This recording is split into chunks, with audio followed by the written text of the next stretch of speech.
Islam is causing lots of problems with rape, gangs, terrorism, and generally being a menace. Why? Well, I suppose the first, let's say if I was going to oppose that statement, I would say, well, perhaps it's a propagandistic,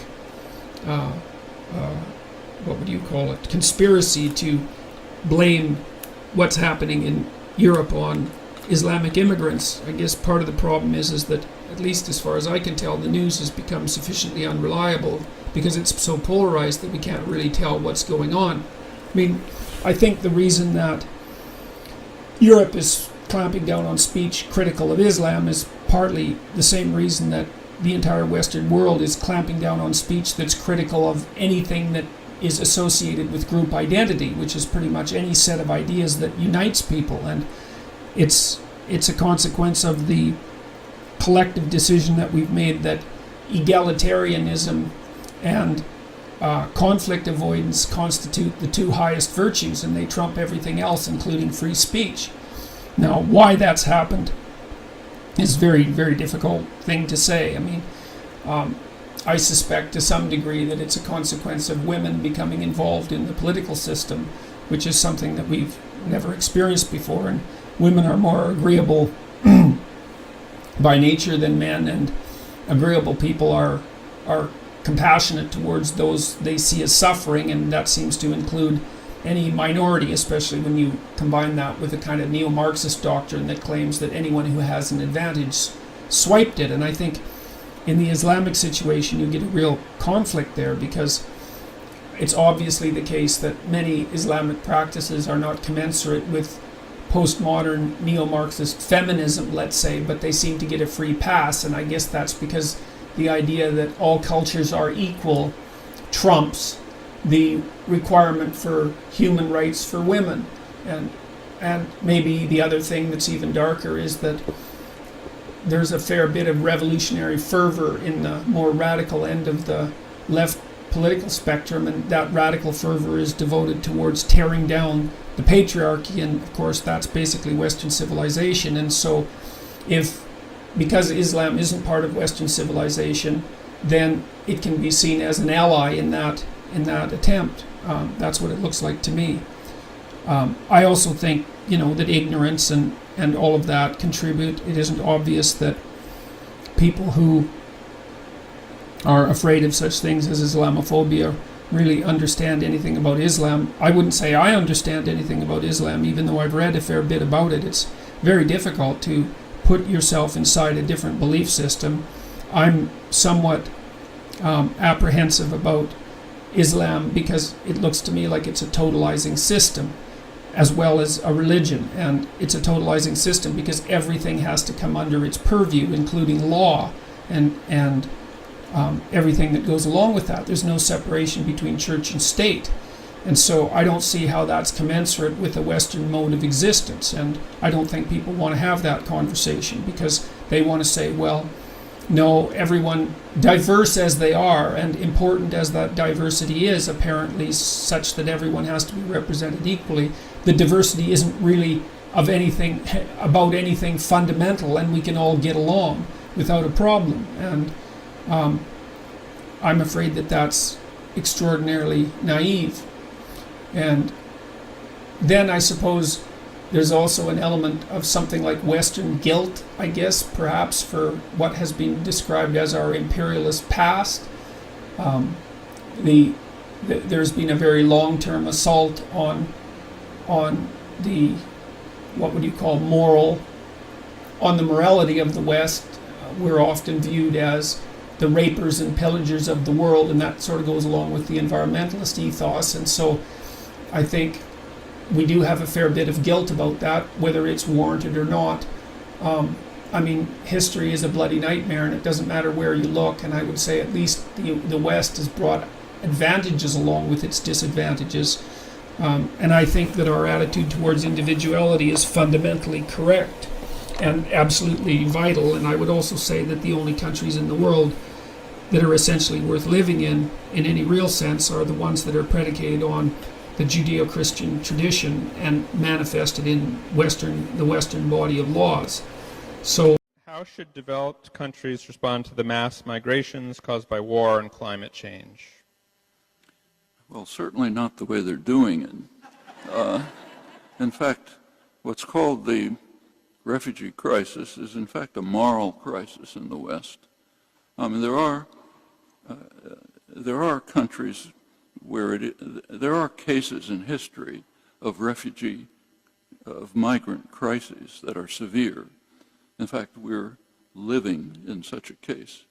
The migrant crisis from Europe eliminated or destroyed the indigenous population. That's a pretty serious crisis.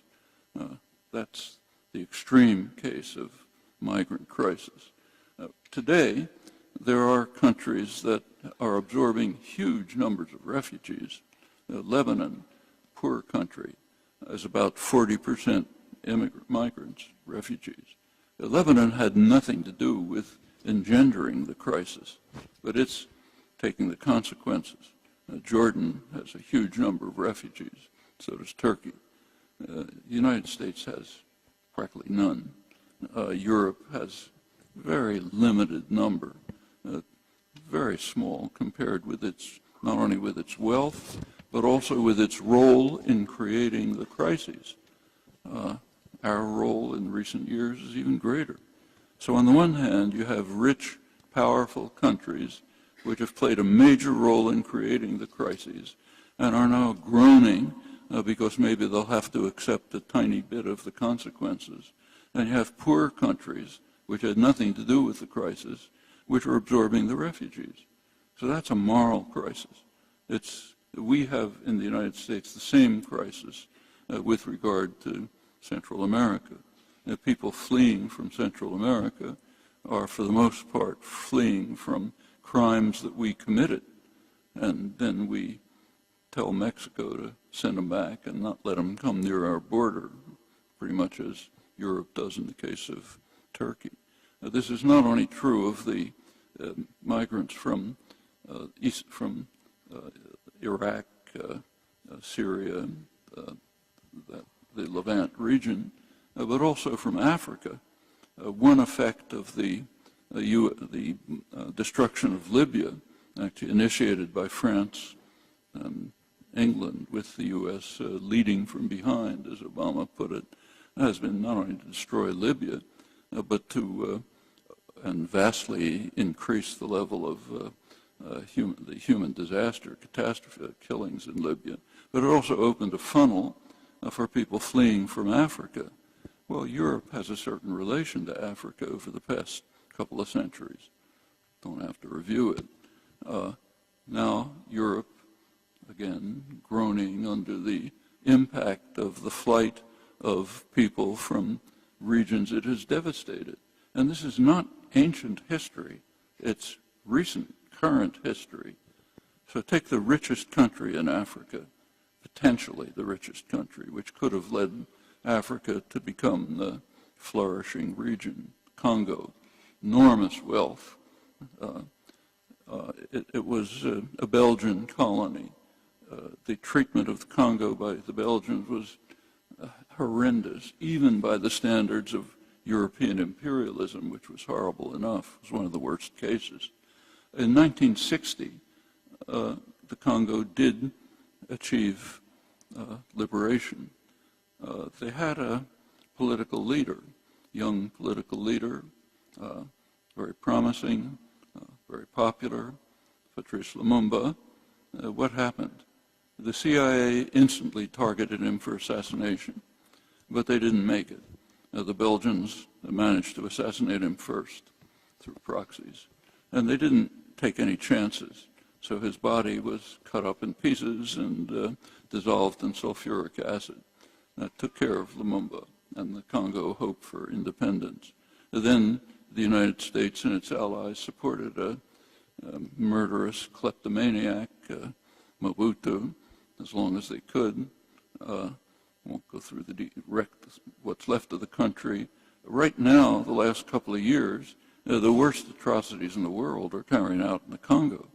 In eastern Congo, millions of people have been slaughtered in the last couple of years. One reason for it is your cell phones. Multinationals are hovering over the warring militias to get the minerals that are needed for high-tech equipment like cell phones in the West. That's the Congo. It's not ancient history. That extends over much of the region. So yes, there's a migrant crisis in Europe, a moral crisis, and one of extreme danger to the world. I mean, I'm old enough to remember what it means when Austria and Germany have political parties that are effectively neo-Nazi. I can remember Hitler's speeches in 1936, 37, and it's not a nice memory. And that's what's happening in reaction to what's called the refugee crisis. We have our own variant of it, which is severe and vicious. And again, of course, coming up in the presidential campaign. In the book, you write, words can hardly capture the U.S. response to the Syrian refugee crisis. I would love you to talk a bit more about that. The Syrian refugee crisis is a real horror story. Syria's collapsing into self-destruction. Millions of people are fleeing the disaster. And we have had a role in it, not the entire role, but some. So, for example, ISIS, the so-called Islamic State, is an outgrowth, one of the horrible outgrowths of the U.S. Sledgehammer that smashed up Iraq, that ignited, among other atrocities, it ignited a sectarian conflict that hadn't existed before, which is now tearing the region apart. If you look at the U.S. allies, like Turkey, they're contributing massively to the crisis by attacking the one ground force that's the Kurds, who are actually not only defending their own territory and constructing a remarkably decent society in the context of this horror, but are also fighting the ISIS forces. Their Iraqi associates are on the U.S. terrorist list. Turkey's attacking them. Other U.S. allies, Qatar and Saudi Arabia, are supporting, as Turkey is supporting other groups which even the West regards as terrorist groups, the al-Nusra Front. Anyhow, we have a role. How many Syrian refugees are we accepting? Basically none. And those few have to go through a long vetting process to make sure that nobody is an Islamic terrorist pretending to be a doctor. And the fear, and the United States is probably the safest country in the world. It's also the most frightened country in the world. It's just a shocking matter. And simply with regard to the Syrians, the words don't capture it. With regard to Central America and Mexico, it's even worse. There, our role in creating the situation from which people are fleeing was decisive. Just a couple of weeks ago, the local newspaper, Boston Globe, had a good story to their credit on one of the many deportations that the Obama administration is carrying out. They have a record so far, Obama, in deporting people. Now, this happened to be a man who'd been living here for decades, a Guatemalan, had a family, business, no problems. Immigration Service pounced on him, sent him out of the country. Where was he from? He was fleeing from the areas, the Mayan areas, where virtual genocide had been carried out with the strong support of the Reagan administration. So he's fleeing from our virtual genocidal activities, made a life for himself, so Obama picks him up and sends him back to, breaks up his family, sends him back to a situation where he can barely survive. The plurality of the peak of what was called the refugee crisis, most of the refugees were coming from Honduras. Why Honduras? Well, it's a very poor country, a horrible history, which we have a big role in. In 2009, it was beginning to escape. It had a reformist president who was proposing some mild reforms which would have been very helpful to the population. he was thrown out by a military coup. The coup organized an election which practically nobody paid any attention to except the United States. The Obama administration legitimated, that has some critical words, but they effectively legitimated the coup, which they refused to call a coup, so that they could continue to send arms, and the election. The consequence was that Honduras, which was already in pretty horrible conditions, became a major horror story, the worst violence in the hemisphere, maybe in the world. People started fleeing. So what do? We send them back. We ask Mexico to prevent them from coming to our borders, which incidentally is just what the European Union is doing with Turkey. Get Turkey to keep them away from us. We cause the problems. Somebody else has to solve them. We don't solve them. In fact, if you look around the world, there are countries that generate refugees. We're the peak, probably. There are countries that accept refugees, like, say, Lebanon, poor country with a quarter of the population of Syrian refugees. That's on top of other refugee flows from Palestine, from Iraq, for which we bear plenty of responsibility. And then there are countries that generate refugees and refuse to take them in, like us. In fact, you could say the same about Europe. Europe is consumed with a refugee crisis, including refugees fleeing from Africa. There's a couple of centuries of history relating Europe from Africa and Africa. I don't have to review it. But now we can't handle these refugees. And it's in the United States, it's grotesque, but it's not that. In Europe, it is too. In fact, the violence against immigrants in Europe is much beyond what it is here. People burning down houses, neo-Nazi groups developing. It's grotesque. And you look at the numbers. There are two countries that are at the peak of having done something: Sweden and Germany. Sweden is a country of about 8 million people. It has 40,000 refugees, half of 1% of the population. So it's groaning under a hopeless crisis. As I said, Lebanon, quarter poor country, 25% of its population are refugees from Syria. Jordan's similar. Germany did at first absorb refugees up to maybe 1 million. It's a country of over 80 million people, a very rich country, not a very pretty historical record, which I don't have to go through, but can't handle it. Belgium has absolutely the worst record in Africa, even worse than the other European countries. And it's not ancient history. The Belgian Congo, former Belgian Congo, which ought to be one of the richest areas in the world, and the leader in African revival, did achieve independence in 1960 with a very promising young leader, one of the most promising in Africa, Patrice Lumumba. The CIA was ordered to kill him, but the Belgians got there first, and they didn't take any chances. His body was cut up into pieces and dissolved in sulfuric acid. You don't do things like ISIS. The U.S., Belgium, other Western countries immediately supported a murderous kleptomaniac, Mobutu, horrible dictator who ruined the country. Right now, the worst atrocities in the world are being carried out in the Congo.